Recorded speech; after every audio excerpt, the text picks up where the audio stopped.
provide nature's template. And that is the template that you're going to want to be taking into your body. Because as we're coming into this collective awakening in human consciousness, we are beginning to realize that we are much more than merely these physical forms. And the food we eat, we're not only taking in the substance of the food, but we are taking in the vibrational pattern, the vibrational template of that food. And we're coming to recognize that in aligning ourselves with nature, we are aligning ourselves with the cosmic intelligence of the universe. Our body, this physical vehicle, is in itself a template. It is a geometry. Okay, this is why my channel is called Yogometry, because quite literally, yoga is the sacred geometry of the human body. The entire foundation of the universe and everything that exists that we know is based on these basic geometries. And it's normally a 5 or a 6-star pattern or a tetrahedron. And there is tons of information on sacred geometry and tetrahedrons online. But just in case you're curious, the lotus posture itself is it's a pyramid.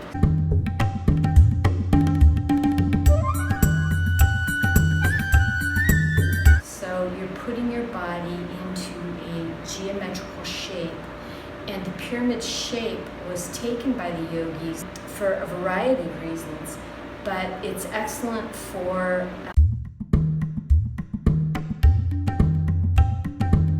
grounding and receiving energy, grounding and receiving transmissions. It's also incredibly stable. So if you're in lotus position, you have a triangular foundation and you're locked in. Your legs have locked you in. So these yogis would go into these samadhi states and be there for long periods of time, and they wouldn't fall over if they were in the lotus posture, because you're locked into this geometry. Okay? You want to take in sattvic substances. So sattvic is a Sanskrit term which is used in Ayurveda, and if you're a serious student of yoga, you're going to want to know some of these basic terms because it will help you with your yoga practice, because yoga and Ayurveda go hand in hand. So for now, we'll just say that a sattvic diet is a diet that is light and pure and fresh. And this is the diet of yoga practitioners. So yogis eat for their consciousness, okay? We want to take in substances that will have the right geometry and that will feed their consciousness with the qualities that they want to bring forth in their yoga practice. And with yoga, that's always clarity and lightness. Because when your mind and your body is clear and light, then your body becomes this instrument that is able to send and receive signals from the universe, from the higher planes, and to transmit them.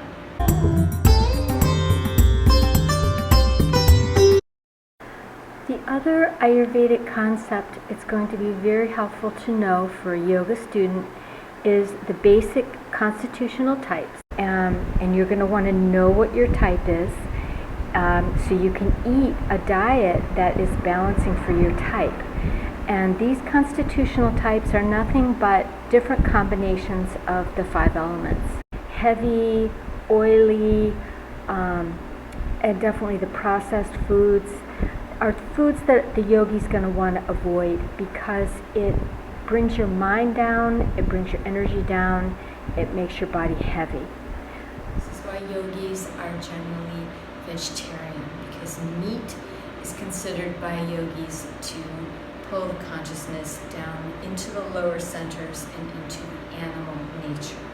So the traditional diet of the yogi was roots and fruits. Why roots and fruits? Because roots keep you grounded even when you're light, okay? And the fruit is the most, considered the most sattvic, the most fresh, and the most giving of life force. So focus. So even though you're into yoga because you want to lose weight, but when your focus shifts out of the meat soup, okay, when your focus shifts on what can I eat to refine my consciousness, you're going to find you're automatically going to be eating lighter, and you're going to be making better choices, choices in your diet that will support both your yoga practice, your mental clarity, and that will have the side effect of losing weight.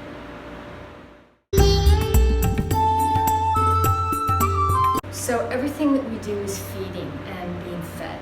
So in yoga, we feed our body with poses, okay? The poses themselves are the sacred geometrical shapes.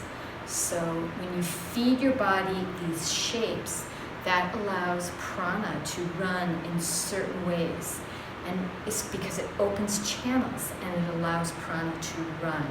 And when the prana runs in these certain symmetrical shapes, then your body takes that shape, okay? This is one of yoga's miracles and one of yoga's secrets that people don't know about. It's all about what's called the vayus. So the shape makes the vayu, the prana, flow into a certain direction. And when the prana flow is strong in a certain direction, then the form, the physical form, takes a certain shape. So it's from subtle to gross. It's not the other way around. The other thing, the other kind of feeding is feeding your mind, feeding your consciousness. And your consciousness, in order to grow and be nourished, needs silence. You know, there's whole branches of yoga that have nothing to do with these physical poses. Some of the types of yoga will perfect the physical yoga just so they can sit in the lotus. It's all about getting to the lotus, because once you're in that padmasana, that lotus position that you can lock yourself in, then you can access these really deep states without having to fuss around with your physical body, okay? If you ever try to meditate, you're always like, you know, kind of squirming around trying to get comfortable. Well, the opening of the nadis, the flowing of the prana, is what is going to allow all those flows to happen, so you can sit comfortably for long periods of time in that pyramid shape.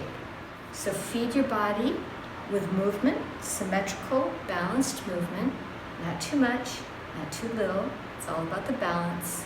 Feed your mind with some type of meditation practice. You can choose, there's many available. And feed your mouth, your physical body, with sattvic foods, real foods, not fake foods. You want to avoid, for yoga, you want to avoid overeating. And it's very common, and with a teacher who I studied with, we weren't allowed to eat. There's very strict regulations around when we could eat. So we could never eat before we practice. We practice in the morning and you practice empty. If you practice daily on an empty stomach and prioritize your practice, you will automatically begin to reduce. Okay? We were also not allowed to eat a lot at night. In fact, we were supposed to fast at night. So, but we were allowed like soups and stuff like that. Fasting is an integral part of a yogic lifestyle, and it is very imbued in the Indian Hindu culture in and of itself. There's many types of fasts. It doesn't have to be a pure like water fast or dry fast. You can just fast by just having one particular food. So there's different types of fasting. So if you're a student of yoga and you are concerned about your weight, you're going to want to do a little bit of research on some type of fasting. There's many types. There's intermittent fasting, there's juice fasting, there's fruit fasting, there's mono eating. So there's many types of fasting. So again, it's really important to find a program that works for you, and you go into it step by step. So as I said, you can prioritize your yoga practice, doing it in the first part of the day on an empty stomach, and that will set the tone for your whole day. And if eating or overeating is an issue for you, then you will be well served to plan your menu and have your menu revolve around your yoga practice. So if you prioritize your yoga practice, then your other habits are going to fall in line. It's just about taking little baby steps and getting clear on what's the most important to you. Because what's really important to you is what's in your heart, right? And if you start giving priority to what's truly important to you, how you really feel, then you're going to start to grow this beautiful life. It's going to start to grow and unfold. So it's more about allowing yourself to be informed from the inside rather than, fitting yourself into this mold from the outer world.